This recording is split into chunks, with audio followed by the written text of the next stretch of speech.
Welcome to Tutorial Help for You channel. Hello students, আজকে আমরা গ্রামারের একটি ওয়ার্কশিট সলভ করার চেষ্টা করব। চলো শুরু করা যাক। Do as directed. 1. The door was open, I could enter the room. এখানে বলেছে join the complex sentence, join into complex sentence, অর্থাৎ দুটি বাক্য দেওয়া আছে, এই দুটি বাক্যকে কমপ্লেক্স সেন্টেন্সে জয়েন করতে হবে। দ্য ডোর ওয়াজ ওপেন, দরজাটি খোলা ছিল। I could enter the room, আমি ঘরে ঢুকতে পারতাম। তাহলে এটা আমরা এভাবে লিখতে পারি, as the door was open, I could enter the room. As the door was open, I could enter the room. তারপরে 2 নম্বরে বলেছে the man was shot last night, মানুষটাকে গত রাতে গুলি করা হয়েছে। চেঞ্জ দ্য ভয়েস, এটা ভয়েস চেঞ্জ করতে হবে। তাহলে the man was shot last night passive ভয়েসে আছে, অর্থাৎ এটিকে আমাদের অ্যাক্টিভ ভয়েসে রূপান্তরিত করতে হবে। সাম ওয়ান দিয়ে শুরু করতে পারি। Some one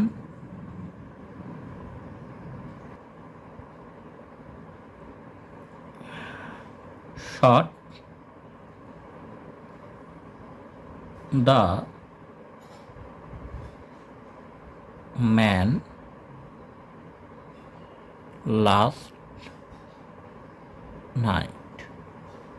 Someone shot the man last night. অ্যাক্টিভে এই রকমভাবে আমরা করতে পারি। 3 নম্বরে বলেছে the old man said to me, বৃদ্ধ মানুষটি আমাকে বলেছিল how long you have been living here, তুমি কতদিন ধরে এখানে থাকছো। এখানে বলেছে change the mode of narration change করতে হবে, অর্থাৎ এটি ডাইরেক্ট স্পিচ আছে, এটিকে ইনডাইরেক্ট স্পিচে পরিণত করতে হবে। তাহলে আমরা লিখতে পারি the old man asked, interrogative sentence আছে, সেই জন্য এখানে asked আমরা বসাবো। asked me how long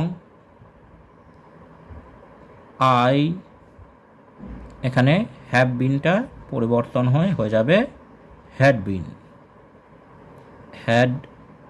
bin living here. Present perfect continuous থেকে চেঞ্জ হয়ে ইনডাইরেক্টে পাস্ট পারফেক্ট কন্টিনিউয়াস টেন্স হবে। The old man asked me how long I had been living here. 4 নম্বরে বলেছে the double coconut tree planted in 1894, fill in the blanks আছে, Indian botanical garden Shibpur, only one of its kind, India is dying slow death, fill in the blanks with proper preposition and article বসাতে হবে। তাহলে the double coconut tree planted in 1894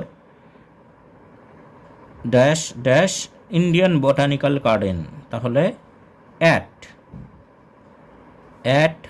the Indian Botanical Garden Shibpur dash only one, তাহলে the only one, এখানে আমরা দা বসাতে পারি, the only one of its kind dash India in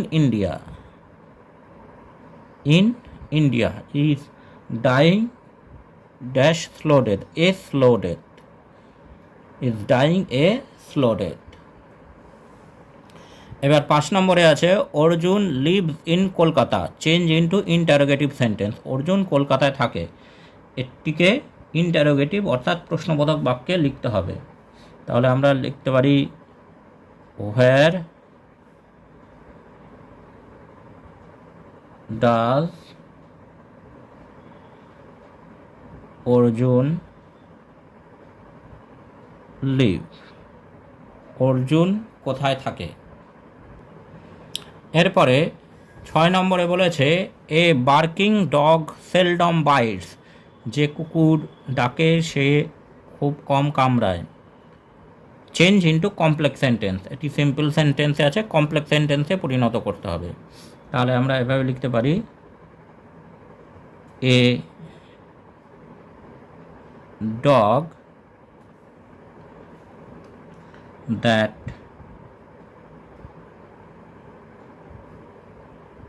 barks seldom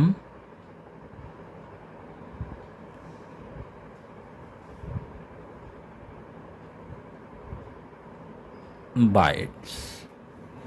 A dog that barks seldom bites. তারপরে 7 নম্বরে আছে how pleasant the weather is, আবহাওয়াটা কত সুন্দর। এটি বলেছে change into assertive sentence, assertive সেন্টেন্সে পরিণত করতে হবে। এটি এক্সক্লামেটরি সেন্টেন্সে আছে, এটিকে যদি আমরা অ্যাসার্টিভে লিখি তাহলে এইভাবে হবে দ্য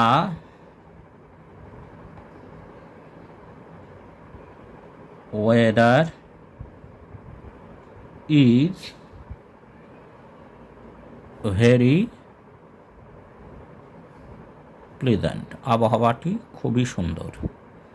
আর শেষে আছে it is time to call in the advocate, অ্যাডভোকেটকে ডাকার এটাই সময়।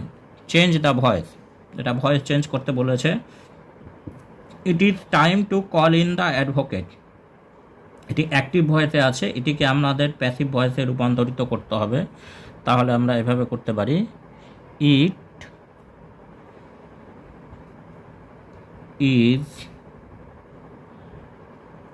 time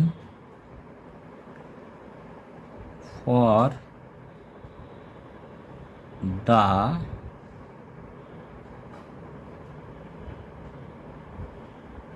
advocate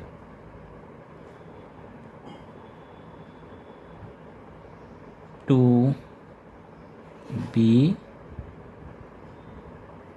called on.